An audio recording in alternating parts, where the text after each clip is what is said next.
Viewers, of course, you can watch every moment of Prime Minister Modi's visit to America here on Times Now. I'll be with you pretty much all through the days, bringing to you the live action and the analysis. But viewers, let's focus our attention on a very big story. An iconic publisher called the Gita Press has been described as, quote, Godse-like, unquote, by the Congress party today after it was awarded the Mahatma Gandhi Peace Prize by a Prime Minister Modi-led committee. For those who may not be aware, the Gita Press was instrumental in educating India's masses in our Indic belief systems by publishing copies of the Gita, the Puranas, and the Ramcharitmanas. The Gita Press printed a staggering 16.21 crore copies of the Gita alone, 11 plus crore copies of the Ramcharitmanas. All these texts were, of course, close to Mahatma Gandhi's heart. In fact, Bapuji's last words, you may recall, viewers, were Hey Ram, Hey Ram, Hey Ram.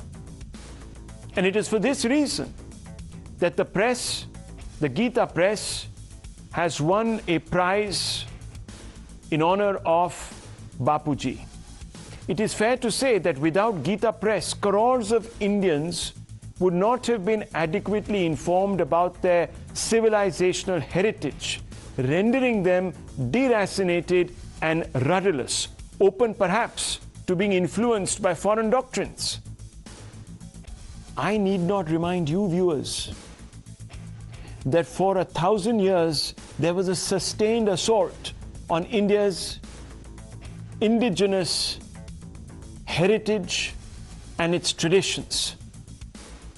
The harmful impact of a mass of people not knowing their own indigenous history, their culture, has been very well documented in former colonies in Latin and South America, where a deracinated population was forced to convert and learn a whole new language. Viewers, I'm not even talking about the 20th century, when communist regimes in China, Cambodia, and Soviet Union punished their citizens for practicing their traditional customs. Viewers, the state of Israel, when it was formed, viewers, realized that its own language, the Hebrew language, was not known by any of its citizens. A massive literacy campaign was begun. And as you know, language, for example, viewers, is a repository of custom, culture, and history. Now, if India's Indic ethos is alive and kicking today, it is because of the work of cultural totems like the Gita Press. Prime Minister Modi said that the Gita Press has done commendable work to further social and cultural transformations. Here is the quote that he put out. A government press release followed after the Prime Minister's salutation. And that press release elaborated on the contribution of the Gita Press for its unparalleled contribution to collective upliftment of humanity, which personifies Gandhian living in the true sense. That's what the government has said about the Gita Press. But this award has upset the Congress very much. Its chief communications czar and one of its principal intellectuals, Jairam Ramesh, has slammed the Modi government, calling the decision a travesty. He likened the granting of the award to awarding Hindutva ideologues Savarkar and Mahatma Gandhi's killer Nathuram Godse. He also claimed that the press had, quote, stormy relations, unquote, with the Mahatma on political, religious issues. Viewers, he quoted out of a biography of the Gita Press to bolster his claims. Now, the publishers of the Gorakhpur-based press hit back saying that they are apolitical and inclusive. Listen in. देखिए, अलग अलग लोग अपने अपने काम के लिए, अपने अपने उपयोगिता सिद्ध करने के लिए अलग अलग तरह का बयान देते हैं। तो गीता प्रेस किसी भी राजनीतिक बयान का न तो खंडन करती है, न तो मंडन करती है, न उस पर किसी प्रकार की टिप्पणी देती है। तो इसलिए इस पर मैं कोई टिप्पणी नहीं दे सकता हूँ। देखिए, 1800 तरह की पुस्तकों में हम गिनती कैसे करा सकते हैं, लेकिन आप मान के चलें कि गीता, रामचरितमानस, पुराण भी है, महाभारत भी है। हर तरह की पुस्तकों का प्रकाशन हमारे यहाँ होता है जिससे चरित्र निर्माण हो सके। Our publications help in character building. Can anyone, viewers today, argue this point? Can anyone say that the Gita doesn't help you in building your character if you are that way inclined to read it, that is? Viewers, let me tell you, the Congress is being supremely uncharitable. If they have a problem with the Gita Press for being regressive socially or culturally, then will they tonight also denounce Gandhiji, who had his fair share of critics that pointed to his shortcomings by quoting him itself? Now, Dr. Ambedkar quotes Mahatma Gandhi's views on the temple entry of what he referred to were untouchables in Hindu temples. Dr. Ambedkar writes, before 1932, Mr. Gandhi was opposed to allow untouchables to enter Hindu temples. To quote his own words, Mahatma Gandhi said, quote, "How is it possible that the Antyajals or untouchables should have the right to enter all existing temples as long as the law of caste and ashram has the chief place in Hindu religion? To say that every Hindu can enter every temple is a thing that is not possible today," unquote. Of course, Gandhiji then changed his mind on the issue, but even the U-turn didn't impress Dr. Ambedkar, who attributed several political and personal motives to Mahatma Gandhi for doing a U-turn. Would the Congress today say that Mahatma Gandhi doesn't deserve the honor that he gets in our country because he resisted temple reform for a time?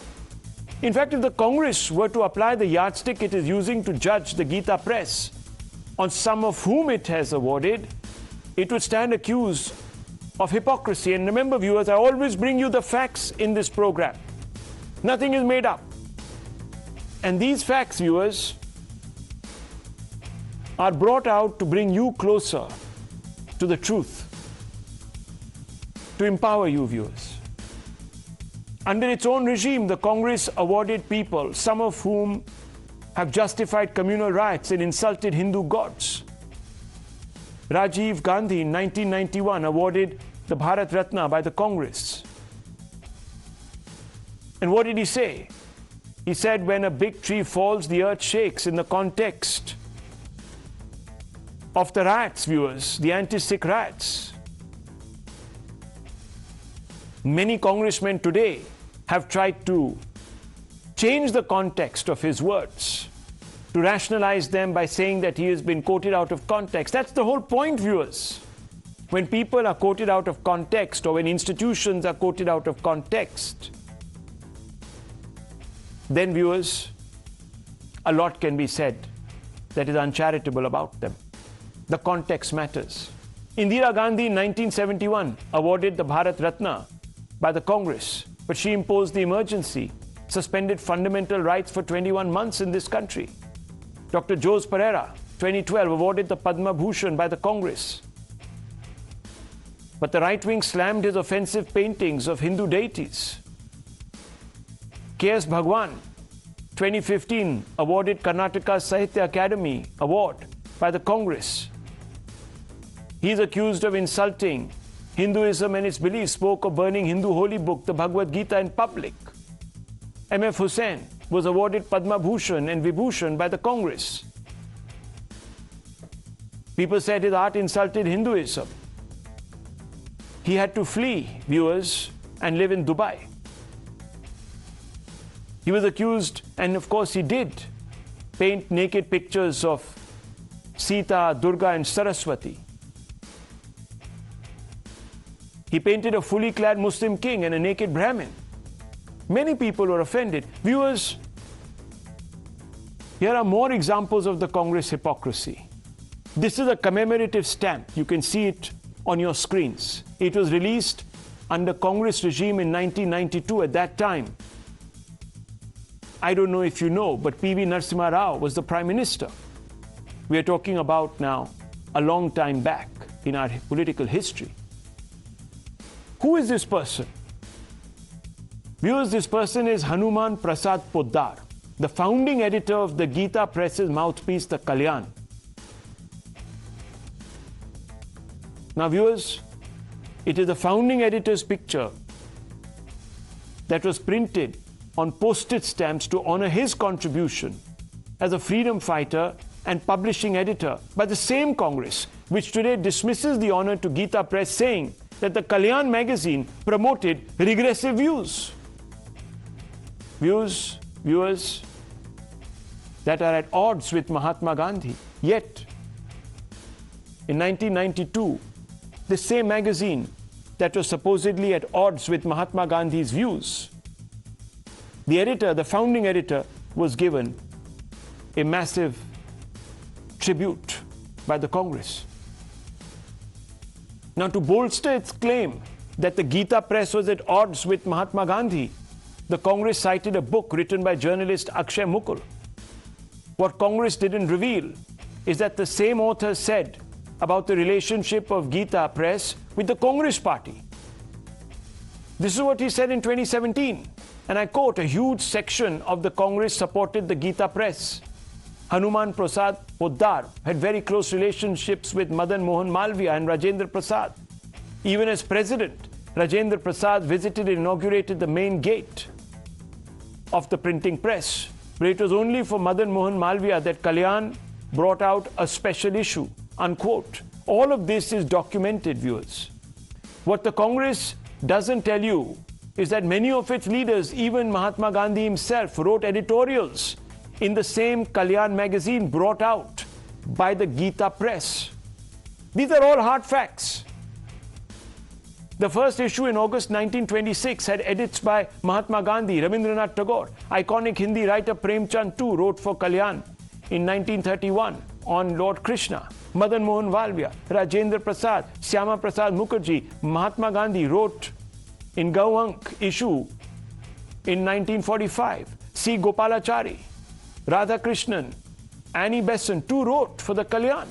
Viewers, there's something very wrong here in the manner in which the Congress has viewed this entire episode.